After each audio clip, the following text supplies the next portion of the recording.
Bonjour et bienvenue au cours pour le cours GMQ 710 de la semaine 5. Le thème de ce cours est les fonctions. Puis on va commencer avec une petite présentation, puis après on va aller dans l'éditeur de code faire les choses un peu plus en détail. Donc, c'est quoi une fonction? Ce qu'il faut savoir en premier lieu, c'est qu'un développeur c'est paresseux.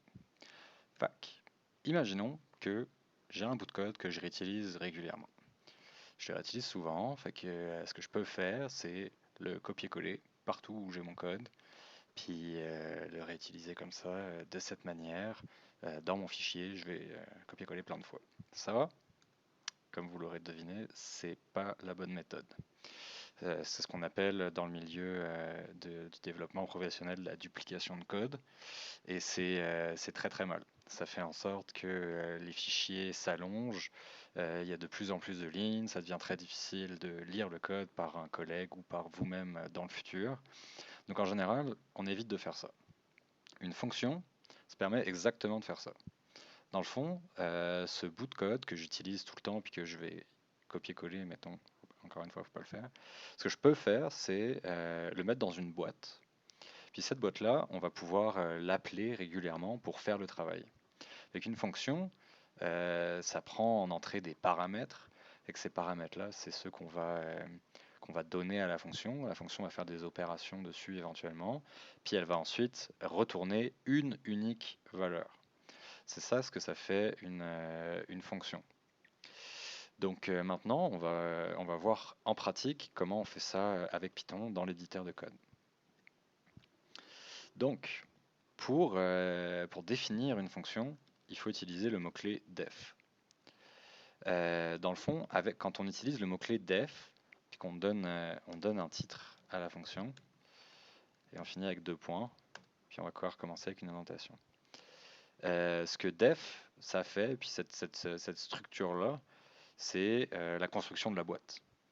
Donc c'est là-dedans qu'on écrit qu'est-ce que la fonction va faire, puis une fois que ce code-là va être écrit, on va pouvoir ensuite l'appeler plus tard dans notre code. Donc mettons que j'ai une fonction qui prend en paramètre un nombre. On peut dire que le résultat, ce serait un nombre multiplié par 2. Puis la fonction va retourner notre résultat. Ça, c'est la définition de la fonction. Il ne se passe rien, on a juste mis en mémoire un mot-clé qui s'appelle myfunc, qui correspond à ce segment de code-là en mémoire. Maintenant, si j'ai une variable, en fait, je vais plutôt l'appeler mon nombre, qui est égal à 12, je pourrais appeler myfunc sur ce nombre-là. Donc je lui passe en paramètre mon nombre. Ce qui va se passer, c'est que mon nombre va être appelé ici, mon nombre va être multiplié par 2, puis ensuite la fonction va retourner le résultat. Donc 12 fois 2 donne 24. Dans une fonction, on peut faire évidemment des choses un peu plus compliquées, mais surtout ce qu'on peut faire avec une fonction, c'est lui donner, lui donner un docstring. Donc le docstring, c'est cette structure de trois apostrophes qui sert un peu de commentaire pour la fonction. Fait qu'on peut lui dire un peu qu'est-ce que la fonction va faire. Donc ici, on peut dire multiplie le paramètre, l'argument en fait, l'argument par 2. On peut être un peu plus descriptif, on peut dire en entrée, j'ai le paramètre un nombre, puis c'est toujours un int. En réalité, on peut mettre ce qu'on veut, mais on décide que ce que ça fait, cette fonction-là, elle est designée pour un integer, puis ça retourne, ça retourne résultat qui est un int également. Maintenant, mettons que dans mon code, je me rappelle plus bien qu'est-ce que ma fonction fait. Je peux toujours aller récupérer sa docstring et aller voir plus en détail ce qu'elle fait. Donc dans un gros bout de code, ça peut être très intéressant. Ensuite, on peut toujours... donc là, mettons que j'oublie de spécifier mon paramètre et que j'appelle myfunc sans lui donner de paramètre en entrée. Je vais avoir une erreur en disant que myfunc is missing one required positional argument. Finalement, un nombre est nécessaire pour que un paramètre pour que la fonction fonctionne. Ce qu'on peut faire pour pallier à ça, c'est donner une valeur par défaut à la fonction en disant un nombre égale 2.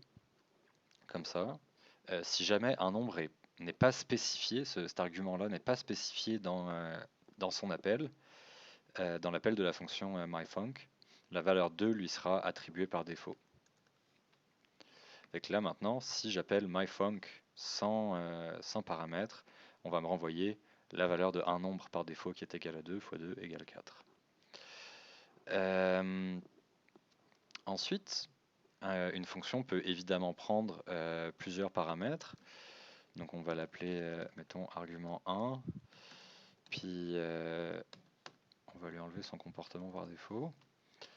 Argument 2, puis argument 3. Le docstring, on l'enlève pour le moment. Puis résultat, ça va être argument 1, mettons, fois argument 2 plus argument 3.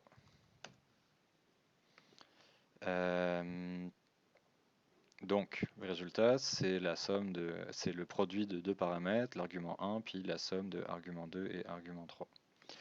Si je veux garder, mettons, la trace de ce membre-là de la multiplication, puis de ce membre-là de la multiplication, pour le moment, je ne peux pas vraiment le faire finalement, parce que je renvoie uniquement la valeur de résultat. Mais je pourrais également, on va le faire comme ça,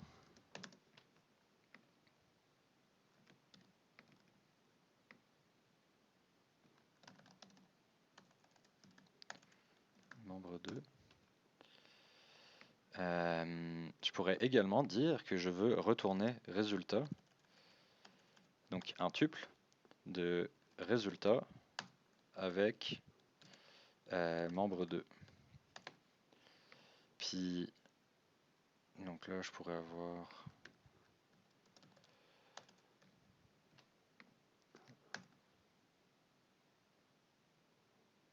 membre 2, comme ça.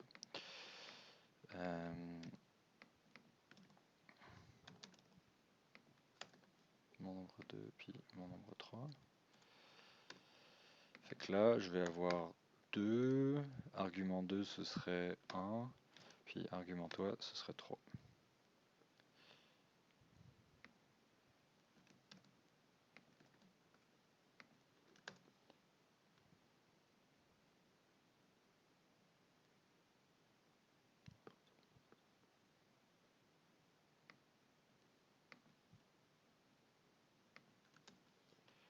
Hop. Fait que ce que ça renvoie ici, c'est le tuple, un seul élément, le tuple de résultat et membre 2.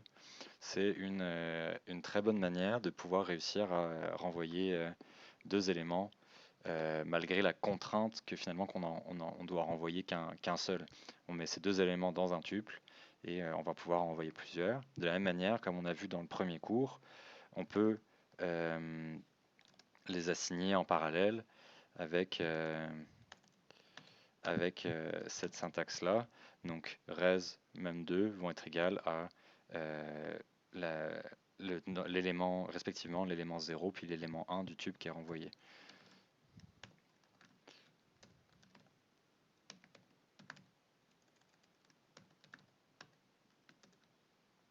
De la manière suivante. Donc la dernière chose qu'il faut avoir en tête quand on travaille avec des fonctions, c'est la notion de scope, ou d'espace tout court, je pense, mais on va garder scope. C'est le nom à quel on fait référence dès que vous regardez des trucs sur Stack Overflow, mettons, ou même dans les traces, les traceback d'erreurs. C'est le nom à utiliser. Donc, quand on crée quand on écrit un bout de code, dans le fond, puis qu'on fait appel à des fonctions, la première chose qui se passe ici, c'est qu'on crée un premier scope. Fait que dans le scope général, on va avoir myFunc, qui est le mot-clé qui est associé à cette variable-là. On va avoir mon nombre 1, mon nombre 2, mon nombre 3, respectivement égal à 2, 1 et 3. Puis ensuite, dans la suite du code, on fait appel à myFunc. myFunc prend ces trois paramètres-là en tant qu'argument. Dès qu'on rentre dans myFunc, à cette ligne-là, hop, on est transféré dans myFunc. Là, il y a un nouveau scope qui se crée. C'est le scope local de la fonction. Ici, dans ce scope local, on va avoir accès à argument 1, argument 2, puis argument 3, qui ont respectivement les valeurs de mon nombre 1, mon nombre 2, puis mon nombre 3. Ensuite, on crée une nouvelle variable, membre 2, qui est égale à la somme de ces deux-là, puis on crée la nouvelle variable résultat.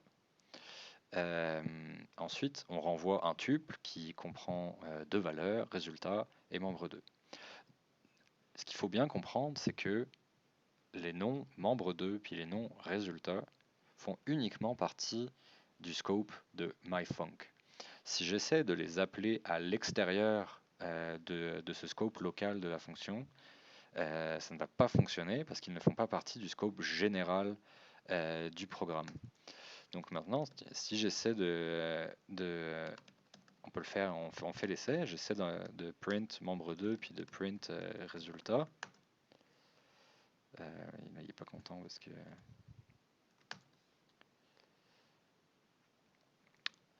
le programme va générer une erreur directement à membre 2 parce qu'il me dit membre 2 n'est pas défini. Et en effet, membre 2, comme on l'a vu, ne fait pas partie du scope général du programme, mais il fait uniquement partie du scope local de ma fonction. Donc c'est quelque chose à bien garder en tête. Quand on travaille avec les fonctions, c'est une erreur qui est vraiment commune avec les développeurs débutants. Donc je vous invite à garder ça en tête. Voilà. C'est tout pour les fonctions en Python. Dans le PowerPoint qui est disponible sur le Moodle pour cette semaine, la suite du cours présente une introduction aux classes. Vous pouvez le lire. Je ne vais pas aller plus loin ici parce que les classes ne sont pas nécessaires dans le premier TD. Puis les classes seront reprises plus en détail par Yves dans le cours de la semaine prochaine. Donc je vous invite à le lire si vous êtes curieux à propos des classes, mais si vous en avez déjà gros de travail sur ce qu'on a vu, puis la résolution des exercices du TD1, vous pouvez attendre, puis Yves vous présentera ces notions-là plus en détail dans 2 semaines. Voilà, vous pouvez parcourir et essayer de faire les exercices qui sont associés avec cette semaine. Puis comme d'habitude, si vous avez des questions ou si vous voulez me montrer votre code ou vous avez besoin de débogage, vous pouvez toujours m'écrire, puis je vais essayer d'être disponible pour vous aider. Voilà.